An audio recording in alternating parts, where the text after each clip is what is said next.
Hey loves, welcome. We're here to share loving vibrations and to encourage oneness. We shall deeply discuss about frequency, quantum physics, loving vibrations, energy, law of attraction. We hope you will share the love and spread it too. Now this emotion that you feel, it's really an interesting thing because you could give it lots of different names depending upon what's happening in your life. But one label would suit it just as well, and that is, it is discernment. It is an indicator of alignment or not. You see, who you really are is someone who, through life, has come to know only love. That's what source is. So when you find a reason to hate, no matter how justified it seems in your physical standards, as you stack everybody up and say these are desired behaviors and these are undesired behaviors, we know there are some very, very undesirable behaviors around you on your planet. And it seems logical from your physical format to sort them into piles and to condemn the most undesirable of them.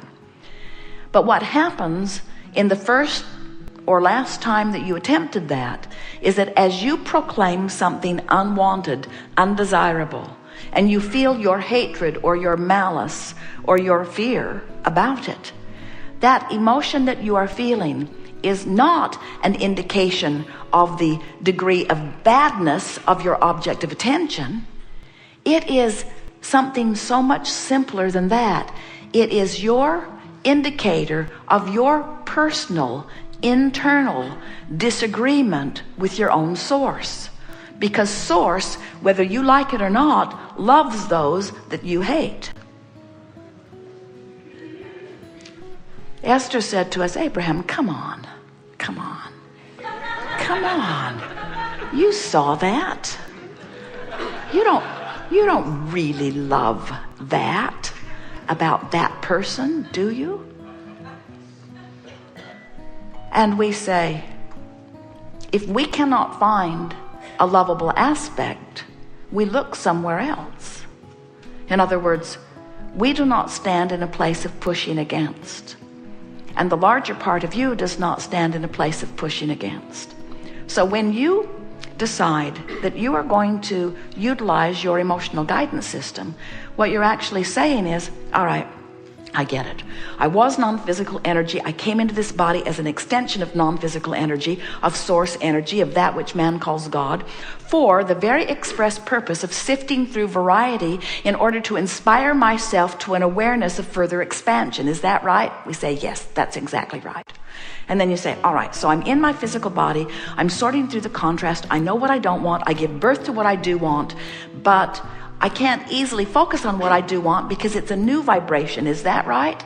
That's right.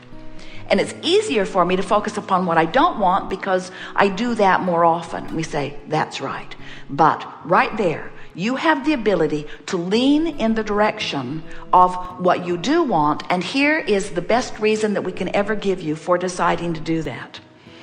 You can't feel good otherwise. And the reason you can't feel good is because your life caused the larger part of you. Remember, that's us. That's where we come in. Your life in your physical body caused expansion of source. And source stands, the larger part of you, holding steady to that newfound place that you have carved out, calling you into alignment. And as you move in the direction of that alignment, as you move into this vortex of creation, you feel better and better and better. But if you hold yourself out there beating the drum of the problem, you feel worse and worse and worse. And the reason you feel bad is not because of the problem. The reason you feel bad is because you're depriving yourself of the energy of you. You are the creator of you, you see. A woman said to us one day, not so long ago, Abraham, my lover left and now I'm sad. And we said, no, you're not. And she said, I beg your pardon? Abraham, my lover left and now I am sad. And we said, no, you're not. And she said, all right, you crazy ghost, listen carefully. She didn't actually say that, but we do read minds.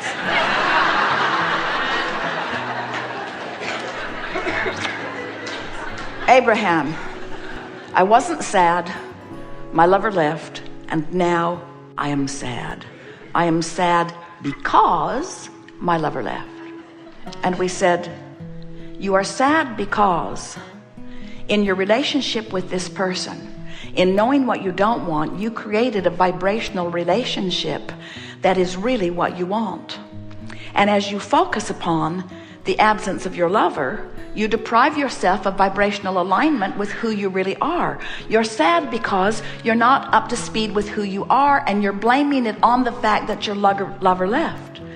But since you can't control what your lover's doing, you can't control what anyone is doing, don't you think that it is prudent to understand that you are not sad because of something somebody else is doing? You're sad because in that behavior you created an improved version that you're not focused upon. You cannot focus upon the absence of what you want and feel good. You are sad because you're focused upon the absence of what you want. And she said, yes, I'm sad because I'm focused upon the absence of what I want. And the reason that I'm focused upon the absence of what I want is because what I wanted went away. What I wanted went away. I'm sad because what I wanted went away. And we said, no, you're not. You're sad because you're focusing on the absence of what you want. And she wants to shout at us, but Abraham, don't you get it? If my lover would come back, then I wouldn't have to do that. Of course we get it, but you can't make your lover come back. And if your happiness is dependent upon what somebody else does, you're in deep doo-doo. That is a conditional love that most of the world is living. The world says, I can never be happy again now that health care has passed. I can never be happy again. I can never be happy again that I didn't win this argument. And we say, out of every struggle comes more definition of what is wanted. But isn't it strange that nearly 100% of the population goes off in a corner and pouts when their lover leaves, instead of understanding that their lover leaving was the best thing that ever happened to them, because when that lover left, they put a better lover in their vortex.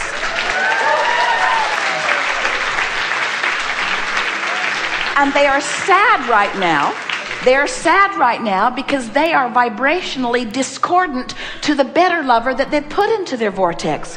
This woman wasn't sad because her lover left. She was sad because her new and improved lover was over here in the vortex of creation with law of attraction, gathering all cooperative components, and she's not a cooperative component.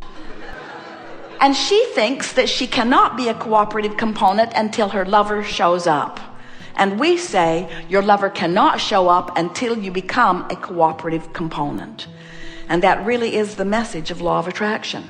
You have come into this body and you are expanding like crazy. And you have created a new and improved version of you. You are the creator of you. You have created you in relationship to prosperity, and you in relationship to vitality, and you in relationship to clarity, and you in relationship to your loves, your lovers, you in relationship to all relationships. You have created you in relationship to how you live and where you live and what your lifestyle is. You have created the new and improved version of you, and you've got to be up to speed with it, or you will deprive yourself of the expansion that you have already carved out. And it is your own personal deprivation depriving you of you that equals 100% of all negative emotion that you feel. Don't you love knowing that? So you say, Abraham, I'm sad. I'm sad because I'm depriving myself of the me that I really am. And we say, that's the first step. Understanding what your negative emotion is. And when you understand what it is, now you know what to do about it, because you don't have to wait for your lover to come back, or your ship to come in, or the money to be downloaded into your bank account. You don't have to wait for the manifestation. You have the ability to feel good because you want to feel good. But You do not have the ability to set your radio dial on 6:30 a.m. and hear what's being broadcast on 98.7 FM. You've got to turn your frequency, you've got to tune your frequency to what you want, which means you have to be willing to let go of some of the conversation.